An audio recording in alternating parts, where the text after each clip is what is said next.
What's up, y'all? It's me, Keisha, and I'm here with this week's Underground Review, season 1, episode 8. I'm just gonna let y'all know right now. Tonight's episode really just wore me the fuck out. Like, I don't even know if I can take any more of this every week. It's just too much on my spirit. Like, I don't even y'all can tell I've been crying, but like that last 5 minutes just literally I need to literally just go to bed and just start all over again tomorrow. It was just way too much. Okay. So we start off this episode with Noah shot like he big in Tupac and some shit. Like he was outside the studio when Tupac got shot. So Rosalie and Kato, the Indian, and some other dude is trying to help him, and Rosalie is trying to remove the bullet. They don't want to risk. The other guys don't want to risk moving him because they might compromise everything. But Kato is like, "Fuck that! We got to get the fuck out of here."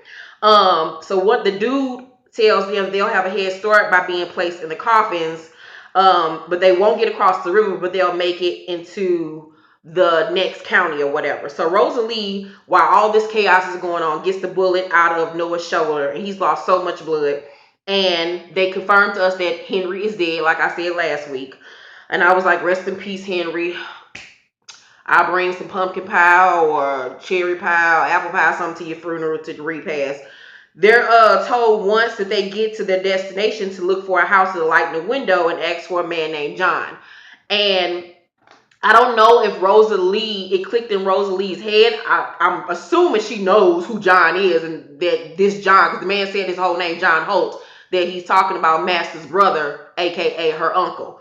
So I was like, thank you, Jesus. At least she'll be in good hands when they finally get there. So Ernestine serves John while he's at his brother's house.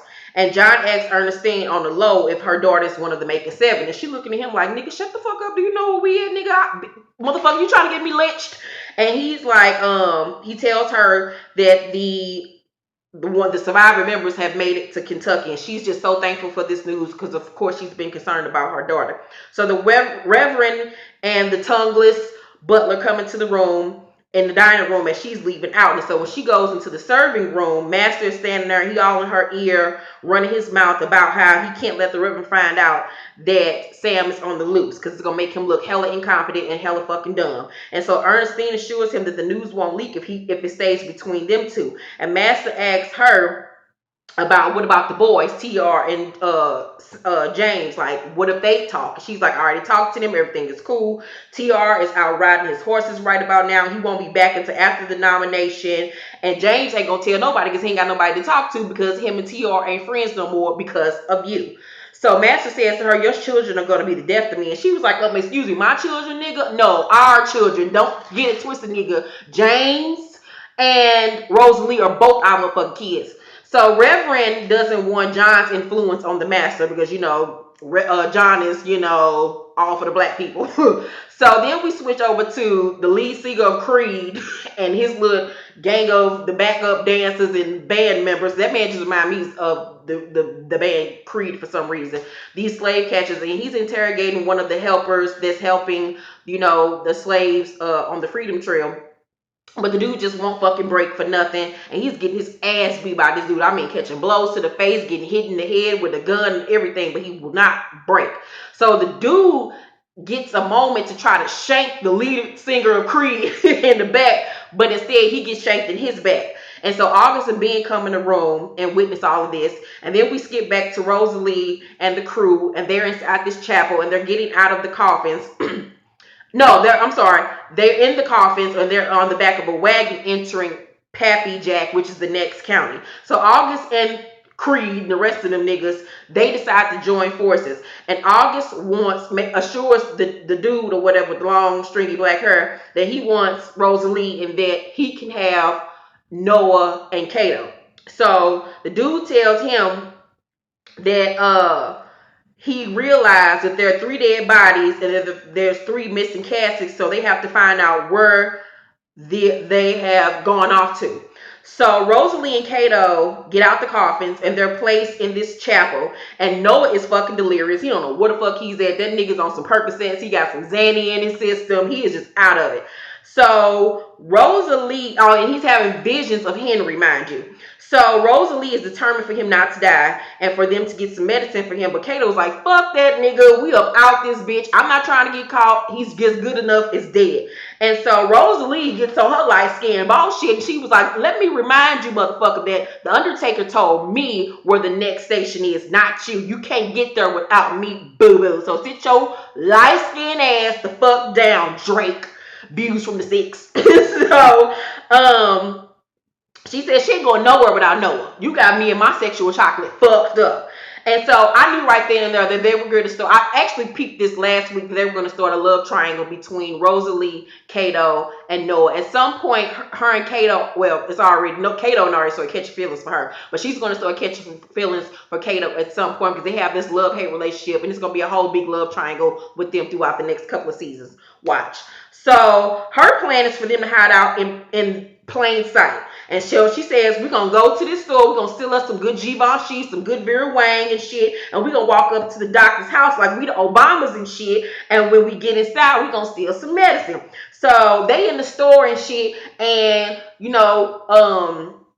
Kato with his good time forward suit, and then here come Rosalie. She got on her Moschino, and he looking at her like, damn, bitch, you clean up well. Like, you can get some of this good light skinned dick. Like, he was all on Rosalie and shit, but he had to calm himself down. He's like, look, dick, get the fuck down, sit down somewhere. I can't knock her off right now. We on the run. So Rosalie and Kato head to the doctor's house, and Kato tells her to come close to me, baby. Let your love shine through. He need her to come on close because they gotta pretend like they're married, and she don't want no parts of that bullshit. So Kato makes a little slick ass comment that Noah's pretty much as good as of right now, and then that they should just stay for some tea. And Rosalie says to him, they beat all the love and trust out of you, didn't they? And he looked at her like, bitch, how you know? And so the maid of the house answers the door, and she looks at them like, Humbo, who this woman? Where these niggas come from? And so the white doctor tells Rosalie to unbutton her dress so he can examine her, and of course she's nervous about this. And so Kato lies and tells the doctor that he's a soap maker and that Rosalie is pregnant. So the doctor examines her, and he really don't want to because she's black. And he like, her blackness gonna rub off on him. And so he basically tell him, bitch, you all right, get the fuck out. And so Rosalie stalls and admires the detailing on his fireplace, which is Tuscan. And so she started talking all this old Lord & Taylor, Dealers, Macy's bullshit. He's impressed by this. He's like, damn, you was a smart nigga. And so he offers for them to stay and eat. So they realize when he walks out the room that the key to the medicine cabinet is locked, and they have to figure out how to get this key up off him. So Rosalie knows that the head maid should have a key on her, just like her mama has a key to everything in the big house herself. So August and Ben are burying a dead body, and Ben asks his dad if they little black buddy from The Wire, if he ever ran, would they hunt him down too? And August says no, but that, look, this is a business, this is not personal, and that what the Runaways did, they broke the rules. And so Ben says, well, mom broke the rules too. She wanted to get away from people that weren't treating her right. Maybe that's all the girl wants. And I was like, Ben, tell your daddy the truth. Speak some damn knowledge into your dumb ass daddy. Ben fucking gets it. So August looks at him like, look at her, motherfucker. Ain't nobody got time for your little bullshit. Our house is about to be up for sale. We gotta do what the fuck we gotta do. We gotta get this coin. And Ben is like, we ain't gotta do this, daddy. Like, we don't. Like, you're making a choice. I'm like, Ben, speak some motherfucking gospel. So some fat ass white man named Schaefer pulls up on a wagon to Master's house as him and Reverend are preparing for the nomination party. And he pulls up with, guess who on the back of the wagon? Sam, little dumbass. And Sam had been called, he chained up. So apparently Sam tried to bribe Schaefer with his savings. And so Master's pissed because now Reverend knows how incompetent he is and how much of a soft ass little nigga he is. So Schaefer suggests he make an example out of Sam by killing him. And so Master says, no, I ain't gonna kill him because, that ain't gonna help nothing. I'm gonna make him a barely walking example. So Noah is still in the chapel. He's delirious while the slave catchers are on the hunt for the coffins. Like, they're like getting closer and closer, but he's steady delirious, seeing visions and shit of Henry. So he climbs out the coffin and shit. And I'm like, nigga, where the fuck are you going? So the slave catchers are in Pappy Jack. They done made it there now. And they go into the clothing store where Rosalie and Kato broke into. And August realizes that they stuffed their old clothes in some of the boxes and that they're hiding out in plain sight. I'm like, August, you on your detective shit for real. Verse 48, my nigga. So Rosalie strolls up in the doctor's bedroom while the head maid is fixing the bed. And so she helps her make the bed. And Letty, the head maid, says, she admires Rosalie's dress. And she's like, I ain't never seen no niggas like you before. And I'm like, bitch, I ain't never seen no niggas like them before. So Rosalie breaks and tells her they're runaways and that one of their friends need help. And that she ain't going to take no more than what she needs. And she begs the girl for help. And the girl helps her. So Kato, unbeknownst to Letty, is standing right behind him with that good shank on him, ready to shank her ass if need be. So then we see the doctor introduce Kato and Rosalie to his brother, who was none other than the goddamn sheriff. So then Sam is waiting for his, beating / mutation, and Steen is the one that comes in to do it, and she says she asked to do it so it would hurt less. And I was like, God damn, look at how she was fucking programmed to think. So she has a knife, and she says that if she wants to do it to make sure that the wound isn't cut too deep so that it will heal. So Sam says he'd rather die than become a cripple. And Steve says, no, we're going to survive this together. He's like, mama, fuck this. Just kill me. Just, instead of chopping off my foot, just stab me in the heart so I can fucking die. I don't want to live like this, goddammit. So Master and Reverend come in to witness all of this. And Sam stands up like a man and says, I'm ready, shit. Fuck that. I'm tired of being punk. I'm tired of not standing up for myself. This time I'm about to go out with, getting my foot chopped off by my mama. I'm about to stand up and do what the fuck I got to do. So he lays on the table and he stares Master dead in his face like, yep, I want you to look at me in my eye while this is happening to me. And so as Steen is preparing to cut her own fucking son's foot off, Master breaks and stops and says, I can't do this. I'm not doing this. I'm not going through with it. And the Reverend is pissed. But Sam is like, fuck, nigga, like, really? And Ernestine is like, hallelujah, thank you, Jesus, there is a God. So Noah Ash is still delirious, and he's following Henry through his mind and shit through the fucking cornfields as the slave catchers are rallying up to catch his ass. So August asks the head Creed looking dude to read the paper about his house, and he learns that he has mercury on his property and that he can sell his property to the highest bidder because mercury is used for mining for gold. So August realized that he's rich and that he don't even have to do this shit no more technically. And so now it becomes, do you enjoy this? Or are you going to actually walk away from it and go ahead and, live your life? So the sheriff is questioning Kato about his face and what he does for a living. And he's impressed by Rosalie's intelligence because Rosalie is talking that talk, baby. She talking and talking, walking that walk. They got her fucked up. She been in the big house. She done heard all these conversations. She know how to act like a rich white woman when it comes time. So he asked her to play the piano because she said that she knew how to play the piano. And so Kato looking at her like, bitch, you know damn well don't know how to play no motherfucking piano. But unbeknownst to everybody, Rosalie gets her light-skinned ass up and she goes and starts playing the piano. She playing this old cute medley. And Kato looking at her like, you been holding that on me again. So he get up and he's standing over her as she's playing the piano. He's just mesmerized. He's like, bitch, I'm going to put this long dick up in you. Just let us get a second to breathe. And so Rosalie says that, she learned by playing with her friend Mary, but who she was actually talking about was her stepsister, Mary, Master's daughter, because she was in the big house and they was friends growing up. So August tells Ben to get the horses together, and Ben's like, damn, we ready to go home? He's all excited. So the sheriff still don't believe that Kato and Rosalie are cultured Negroes, free Negroes. He feels like it's too much of a coincidence that it's some runaways on the loose, and then here come these two niggas in his brother's crib. So he believes that they're the runaways, and he asks for their papers. So Kato's like, nigga, you want to see my paper shit? Her nigga. And so he pulls out the papers, but Kato don't know how to read. So Rosalie peeped that he don't know which one to pull out to show to the sheriff. So she take the two with the woman and the man name and she put it on the table, like put it on the glass. So sheriff was like, hand it to me. So she bending over, her hands is shaking because shit is about to go down and she don't know what the fuck is about to happen. And right as she's about to hand the papers to the sheriff, when the sheriff homeboys come in, it's like, we spotted the runaway, let's mount up. Renegades, mount up. So Rosalie is like, fuck yes. So they rush to get the medicine and shit. So Steen is smiling and she all happy. She walking over the master like, you saved my baby. I'm about to give you some of this good old black pussy later. Beat me in the cellar, nigga. And so she tells him that the nomination isn't going to come down to one vote, meaning the reverends, and that you better take your white ass in there and make them feel like they'd be a fool if they don't nominate you on the Senate. So he in there shaking hands and kissing babies and shit. work in the room. And at the end of it, the Reverend come over to him and said that, you're going to have to do everything the men in this room and the Senate are asking you to do. But the question is, how bad do you want it?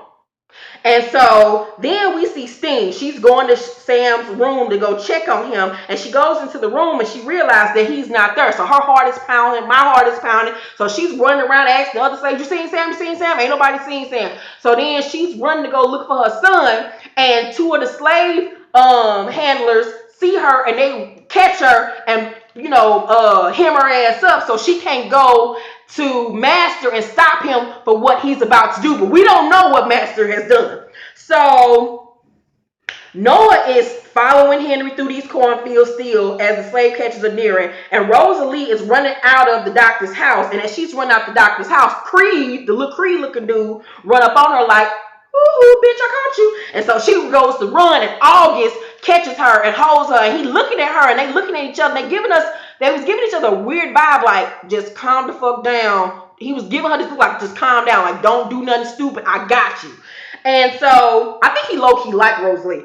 So Noah is captured and punched in the face, but Henry's spirit tells him to fight. So he punches the catcher and chokes him with the fucking chain that he was chained to. So he choked the motherfucking white boy out. So Master is giving his speech and all the men are listening, and the camera then pans the fuck down and we see Sam hanging from the front porch of the big house. And I cried like a fucking baby because I was like, not another black person to die on another fucking episode. Really? Sam dead? Really? So Ernestine, we see, has been put in the fucking sweat box, my nigga, so she can have time to think about this shit and calm the fuck down. And he had to make an example out of her too as well. And she just realized this motherfucker ain't got me for real. He don't care about me for real, because they actually do care about each other. Sting actually does care about Master. Master actually does care about Sting. But she realizes, shit, I'm all like a motherfucking guy. I can't trust this nigga for real. He ain't really got my back. So Kato finds Noah in the fields and tells him that Rosalie's coming with the medicine. But then they hear Rosalie screaming, and Creed tells him, well, I got your nigga friend, y'all better come out. But they don't come out because they like, shit, we gonna get her at another time. So I always tell the dude Creed that they'll be coming for her soon, so you better get ready. So Master is in his cellar and he's pissed off and he feel bad about what the fuck he did. He know this shit gonna haunt him forever. And so John come down to the cellar and Master said, I needed you today. Where the fuck was you? And he was like, shit, if I would have been here, would that would have stopped you from hanging that boy? And Master basically was on some shit like, no, it wouldn't have stopped shit. I gotta do what the fuck I gotta do. And he was looking at him like, well, nigga, I gotta do what the fuck I gotta do. Fuck you. We blood, but fuck you. Once again, this episode just fucked me all the way up spiritually, mentally. It just laid me out, especially after seeing Lemonade over the weekend. I can't take this, Jesus.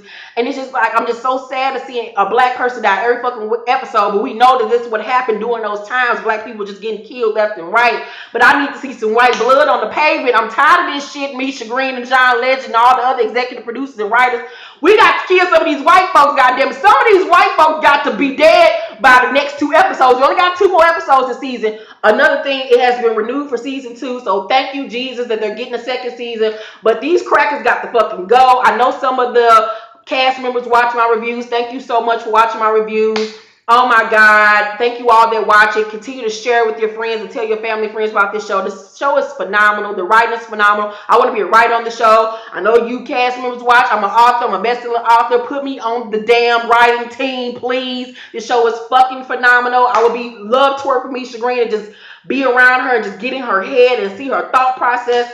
This show is everything. I gotta go take a